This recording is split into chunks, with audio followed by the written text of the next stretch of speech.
my name is Bree and welcome back to my YouTube channel. I know, it's been forever since I last updated and I apologize for that. I feel like every time I go to film a video, I'm always apologizing to you guys for not uploading a video, but life has just been so crazy. It's been a crazy semester so far, and I finally got room to breathe. I just want to say, I know I've been a bit behind on uploading like my monthly reading wrap up. I believe the last one I posted was my October one, so I missed November, December, and January. So I figured what I'm going to do is I'm going to kind of backlog a little bit and kind of do the book reviews for those monthly reads. I figured I would start with January since it's the closest one and I remember the book that I read. So we'll start with January and then we'll go from there. So I'm going to kind of go in order to what I read in the beginning, or what I read first and what I read last. And I'm not going to include any of my schoolwork reading because a lot. It's a lot. And quite honestly, some of them I did not enjoy because, if they're required reading, I have to read it no matter what, and it's just So I'm going to only be focusing on my personal, outside of my English classes, outside of their reads. Although, I will say for February, I will be including one of my classes, readings, only because I really like them. I really enjoy the read. Anyways, off topic. So first up, the first book we're going to talk about is A Reincarnated Wish Spells Doom by Saitel Yusahara. So this is a manga, and this is the first volume, I want to say. I gave it a 3 out of 5 stars on Goodreads. What I really loved about this manga was the world build. I thought it was just so unique, and it's just something I haven't really seen in quite a while, especially in fantasy genre. I've been reading a lot of romanticities, I guess you want to say, even though some of them aren't technically classified as romanticities, they're just classified as fantasy. But anyways, I've been reading a lot of that, and a lot of those kind of books, as I said in previous videos, they lack a lot of the fantastical elements to it, and they focus more on the romance. So it was nice to kind of jump back into, I guess, the fantasy elements again. I really do miss reading fantasy, but yeah, I enjoyed the world build. I love the magic system. It was kind of like a mixture of soft magic and hard magic system. So what I mean by soft and hard, if you guys aren't familiar with those terms, soft meaning the author doesn't go too in depth with the magic system. It's all just kind of whatever's on the page and whatever the reader makes of it. And then a hard magic system is when the author goes in very fine details about the magic system. They'll tell you exactly how all the spells work and how all the magic comes to be and all that. So this book had a mixture of it, and I just thought the hard magic system was also just very unique. And then even with the soft magic side of it, it's just we don't know what to expect, but we have the background of the hard magic system, so it's really unique to kind of see why this one character has such different magic compared to what is typically known in this world. And a lot of the magic too, it was elemental magic. So think of Avatar: The Last Airbender, fire magic, air magic, water magic, earth magic. So it's just yes. Love it. I always love when there's a good elemental magic power. So I actually really enjoyed the main characters, Shanna and Keith. I thought they were very fleshed out and they were unique. They had some interesting backstories and they were just good characters overall. They were really rounded out. Although there were a couple other characters that are going to be main characters. I could tell from as the series goes on into other volumes, and I kind of wish we kind of got more of them too, but I feel because it's the first volume, we're clearly going to be focusing on the two main protagonists. So that's I can see why, and I'm hoping in later volume we will see more and know about these characters more. But like as of right now, they seem flat, and I want to know them. I want to know them more. So the big reason why I bumped it down to a 3-star rating was because I felt like it moved very fast. The pacing was just very like, wow. There was like so much happening in this tiny little volume. It's up there. I don't feel like getting it, but it's like maybe this thick, and we had so much happening. And at times I was like confused. I was like, oh, how did we get from here to here? Like with their time skip, I feel like these like scenes could have been fleshed out a little bit. Now, I don't typically read a lot of mangas, so I don't know if that's just like how mangas are. I'm more familiar with like animes and watching the shows and like taking a whole season to do like one arc. This one felt like it had like multiple arcs in it, if that makes sense. But yeah, I just felt like it was too fast for my liking, too fast for my pacing, and then like obviously at the end it left off at a cliffhanger. And I was like, oh, this is a really bad cliffhanger. I have to go find volume 2, and I went like a maniac searching my Barnes & Noble and online where I could buy volume 2, and I have yet to start it yet. I do that a lot. I buy books and then I don't start them right away. But yeah, I will be continuing this series, and I hope to actually do it before the end of February, so maybe I'll have an update for you guys. Wow, I spent forever talking about that book. So we're going to move a little bit quicker because I have quite a lot of books. Up next is Ninth House by Lee Bardugo. I actually gave this a 2.5 out of 5-star rating. I thought I would have liked this. I mean, it's dark academia, magic, and like a murder mystery kind of thing to solve. And I was like, oh, that's nice. But I don't know, like in the beginning when we were first like introduced like into the story and the plot and the characters, I was just like, what is going on? And like it didn't really hit me until like later, like maybe like halfway through the book. I was like, oh, okay, I understand what that was in the beginning finally. I don't know, it was just like a lot of confusion for me, and I felt like a lot of it could have been explained a little better, especially in the beginning. But I held on because I was like, I'm going to get through this book. I was really shocked by the ending, how it all kind of like came together. I was just like, that blew me away. And I honestly was not expecting like the antagonist to be who he was. And I was just like, just really shocked by the ending. And I was just like, oh my god, it all makes sense. It all ties together. However, there was another part like in this book where like Alice, this like mentor that kind of like took her in and kind of like helped her kind of get like introduced it into like the house, or the sororities, I guess you want to say. And he went missing, and it's kind of like we have to figure out like what's going on with him, like where he at, and it kind of like never solved that. It was a little confusing too how he even went missing to begin with. So I believe in book 2 we figure out why he went missing and maybe rescue him and stuff, but I don't know, like I kind of see why like that subplot was kind of pushed like throughout the book and leading into book 2. It makes sense, and it's actually a good strategy to tie like the series together, but I honestly didn't see really much purpose of spending as much time as we did with it, because like what they did, like from like every other chapter, they were like switch like POVs, and like one would be in present time and one would be like kind of in the past when he was still like around, and it would be in his point of view. And it was like, why are we spending so much time with this character, you know? I feel like just because we spent so much time with him, he should have been essentially rescued at the end of the book 1, but that's okay. We'll see in the next book. So up next, I've read these like short little like novellas. So they're by the Legion trilogy by Brandon Sanderson. I'm just gonna combine them all into one and just give a review like that, because I read it in like a book where it had all 3 of them, not like the individual books. If that makes sense. So for the first one, which is Legion, I gave 3 stars. The second one, which is Skin Deep, I gave 3. Third one, which is Lies of the Beholder, I gave 4 stars. They're around the same. So this series, we follow a man who has schizophrenia, and he talks to like his different like personalities.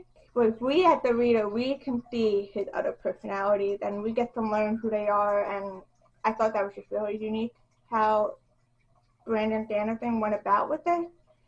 But people like outside of him, so like his butler, for example, doesn't see these people. So, you know, he sees them just talking to no one in thin air. But he's like okay with it because the guy paid him a lot of money to handle him. So really, like his personality, like these like characters, they are kind of like they specialize in things. So like one, for example, specializes in, he's like a military guy, so he's very specialized in like weapons. He knows how to beat people up and make a surprise attack and all that. Then we have another guy who's very good with like historical background stuff, that just knows everything and like wow. And then we have another guy who's really good with like medical terms and like medical stuff. And then we have another one who's really good at like detecting when people are lying and so on and so forth. So he kind of teams up with his personalities and takes on mysteries. So in the first one, the mystery was to find like a camera that can take pictures, but like it's kind of like a time machine in a way. So like when you, let's just say I took a picture here, it will show what this scene looked like, let's just say in like 1905. So that's the kind of thing we're dealing with. So someone took a picture of George Washington and they realized it was George Washington, and then like these people were trying to steal the camera and all that crazy stuff to try to get a picture of Jesus and like, you know, with Jesus like in the Catholic religion. Someone stole the camera, they had to go get it back. They get it back, woohoo! In the second one, someone steals a dead corpse, a dead body that has like this very like revolutionary like DNA that you can get into people's like, yeah. So that's the easiest way I could explain it. Basically, just a very scientific DNA, woo, and it's just like it'll change the world, and we have to get this body back, and so they go and get the body back.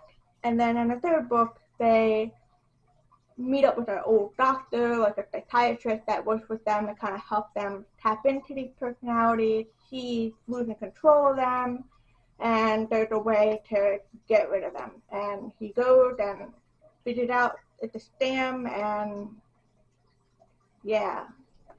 So that's basically the 3 books in a very short summary. And I really liked the world. It was set in like reality, like our world, with the magical element, the fantasy element, and I thought it was really uniquely done. I personally liked the way the series wrapped up. The second book I was not really a big fan of. If I had to rate them, I would be 3, 1, and 2. So yeah, it was a good series. It was a nice little break from what you typically get from Brandon Sanderson. So yeah, I really enjoyed it. So then up next is The Racial Incident by Carolyn O'Donoghue, and I gave that 3.5 out of 5 stars on Goodreads, and I've actually rounded up to 4 stars on Goodreads since they don't do the half stars. I had a lot of mixed emotions when I was reading it. I was like, wow. They were like, I was just wow. Let me just start by saying like the synopsis was very misleading for the book, is what I'm going to say. And I was a little surprised at how misleading it was, because it was kind of like nothing to it that is not, I mean, it was kind of similar, but kind of really mostly not similar to what the synopsis says. So I was a little disappointed when we started reading, but then when I realized what it was, I was like, oh yeah. So when you first go in, the synopsis is basically like the main character, Rachel, has a thing for her professor, and it hints that something's going to happen between them. Well, it doesn't, and it kind of took a different turn, and I'm not going to spoil, and I was like, oh, that's interesting. That's an interesting take. I like that.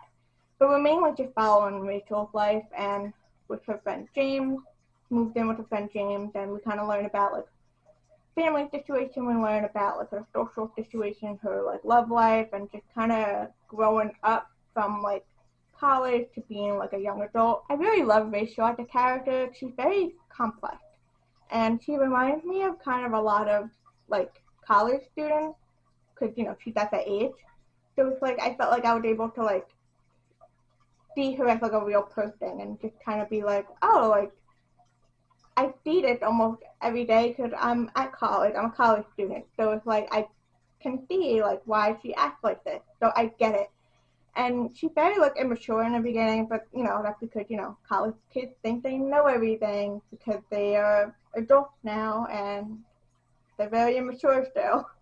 But then like she grows and she matures as she gets older, and it's like kind of nice to see like her progression with that. So like she learned. So like as she started to grow up, she learned from her past mistakes, which is really awesome because there were some books that are kind of like this, and the characters just kind of like remain the same. They just kind of like never grow up and learn from their mistakes. So it was actually really nice and refreshing to see that. And I also really love her best friend James.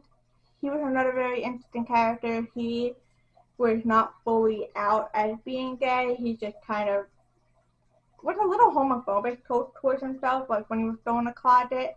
But then like he comes out, he like starts accepting himself and loving himself for it, and he fully like embraces that lifestyle, and I just love it. And it kind of goes to show like what like some people could go through, because some people they have like this internalized homophobia towards them for like being attracted to the same gender. So it was nice to kind of like explore that and see that side of things.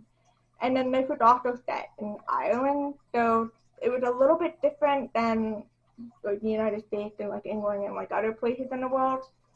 So like just kind of seeing how like the like Irish society just kind of like was still like on not like a totally a step in it, but we're on the way of like a step in it. So it was a very interesting. It's just very interesting.